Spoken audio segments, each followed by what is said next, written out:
Right, hello everybody. Once again, we are going to talk about Ronald Reagan, the 40th President of the United States, and his foreign policy. Foreign means other nations, how he dealt with other nations during his time as president.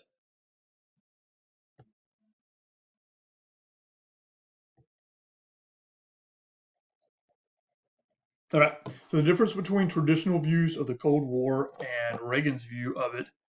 Reagan wanted to eliminate communism, not merely contain it. So the Cold War is the buildup of tensions between us and the Soviet Union, the two superpowers in the world at the time. So Reagan wanted to completely eliminate communism, not just contain it. He wanted to get rid of it. So the Reagan doctrine was to oppose communism in all circumstances. Examples in Afghanistan, Latin America, Nicaragua, Lebanon, and Grenada.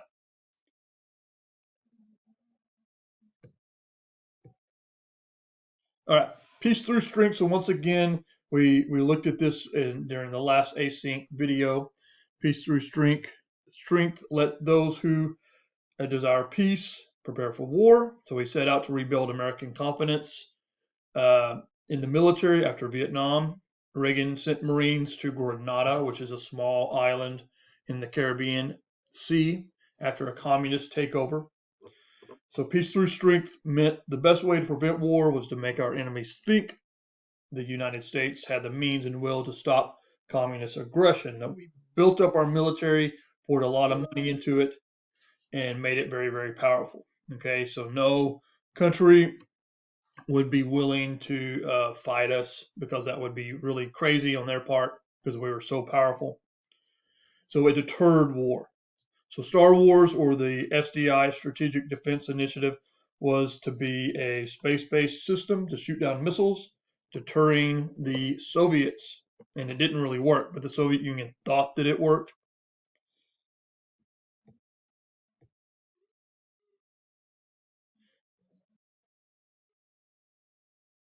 All right, sorry about that. Okay, so what do you think is the main reason for the collapse of the Soviet Union? Political factors, economic factors, military factors, or social factors? So political means government. Economic means money or businesses, the way our economy is run, the way we make money. Military is the military. Everybody knows what that means. Social means cultural factors, social factors having to do with our culture.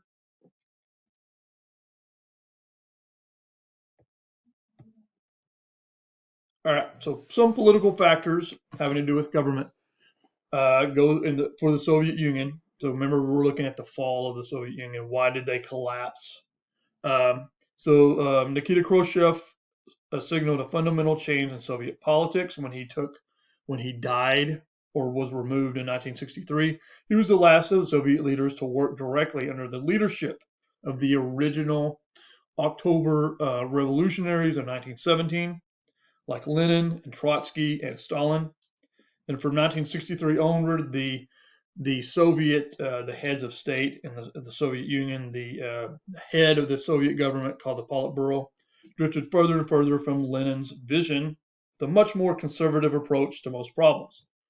1960s and 70s saw a rapid increase in the wealth and power of the Soviet party elite, the people that controlled the government in the Soviet Union.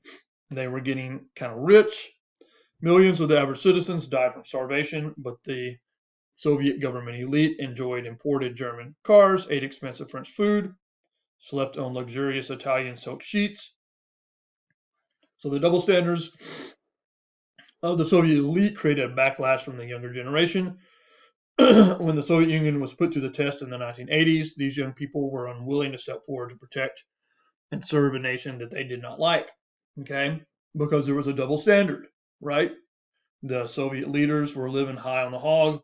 Everybody else many people were struggling, right? So communism was not working in the Soviet Union. Military factors. So military factors, that led to the collapse of the Soviet Union, beginning with Jimmy Carter in 1979. The U.S. ramped up Cold War tensions to their highest level since the 1960s. Ronald Reagan entered the White House as a vocal opponent of the Soviet Union, calling them the evil empire. Reagan's leadership led to a massive increase in the American military spending, as well as research into new and better weapons. So we're spending a lot of money on the military throughout the 1980s to combat the Soviet Union. So Reagan supported the SDI, or Strategic Defense Initiative, also known as Star Wars, which quashed the Soviet nuclear arsenal by destroying missiles as they fell in space, made a nuclear war theoretically winnable for the U.S. And we know that that didn't actually work. But again, the Soviet Union thought that SDI worked. And so that was the main thing there. They were spending a lot of money to counter SDI because they thought that it actually worked. Social and cultural factors. The Soviet Union was a nation composed of 15 different nations or states, republics. Across the nation were dozens of different ethnicities, races, languages, cultures. Many of them were incompatible with each other. Glasnost addressed the personal restrictions of the Soviet Union. So this was a Russian term that meant a loosening of restrictions on freedom for Soviet citizens. For decades, citizens lived without freedom of speech in the Soviet Union, freedom of press or religion, and the state or the Soviet nation arrested millions of potential dissidents, people that were against the Soviet Union and against communism. So President Gorbachev, the president of the Soviet Union, during this time, his Glasnost plan gave the Soviet people a voice. They were free to express, okay? But it came too late. So his reforms did more to hasten the fall of the Soviet Union than they did to save it. So by loosening control over people and their freedoms, making reforms actually made the government appear to be weak and vulnerable.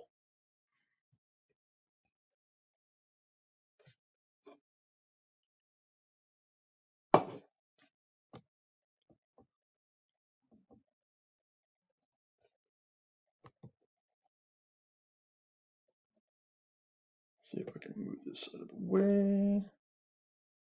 All right, here we go. All right, the Iran Contra Affair. The Iran Contra Affair was a secret operation run by the Reagan White House. Reagan had stated he would refuse to negotiate with terrorists, but his administration actually sold weapons to Iran to gain the release of American hostages in Iran or in Lebanon. My bad. Okay, so they did this in order to gain a release of American hostages. They negotiated with the enemy. So profits from weapons that were sold to them were given to anti-communist Nicaraguan Contras, people that were fighting against communism in the country of Nicaragua. And when the scandal was revealed, the image of the U.S. was again tarnished. This was a political scandal, okay, that involves Reagan, the president. So Americans again wondered if they could trust their own government because of the Iran-Contra affair.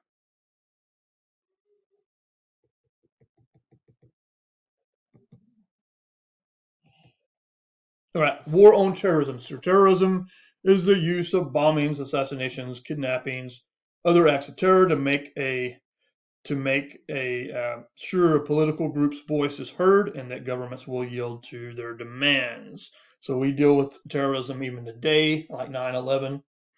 So 1983, Reagan sends Marines to Lebanon, the country of Lebanon in the Middle East, as part of a peacekeeping force, but a suicide bomber attacked the American embassy, killing 241 Marines. So they blew up a building that the Marines were in. I think it was a hotel, and it killed 241 of them. I mean, it was a major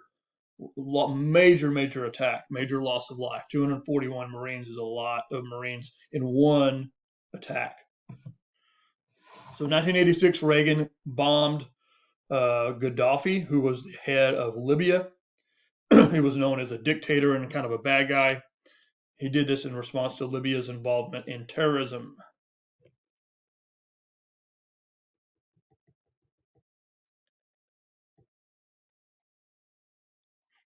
Okay, democracy triumphs. Reagan often referred to the USSR as the evil empire. The Soviet leader Mikhail Gorbachev, which is the guy, the bald-headed guy right here, introduced free enterprise reforms to the failing Russian economy. Some say that President Reagan deserves credit for the fall of communism and the fall of the Soviet Union because of his strong stand on defense, military, and the support of democracy. Others believe Reagan benefited from a weak Russian economy and Gorbachev's reform efforts, or maybe it was a little bit of both, more than likely.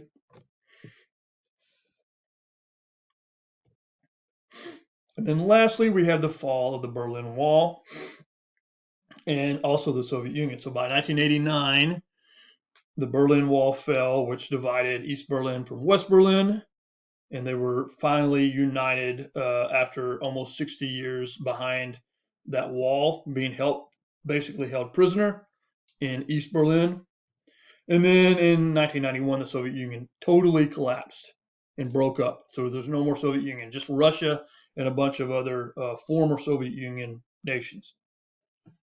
So the Cold War came to an end by 1991. There was no more Cold War. Huge, huge time in our history.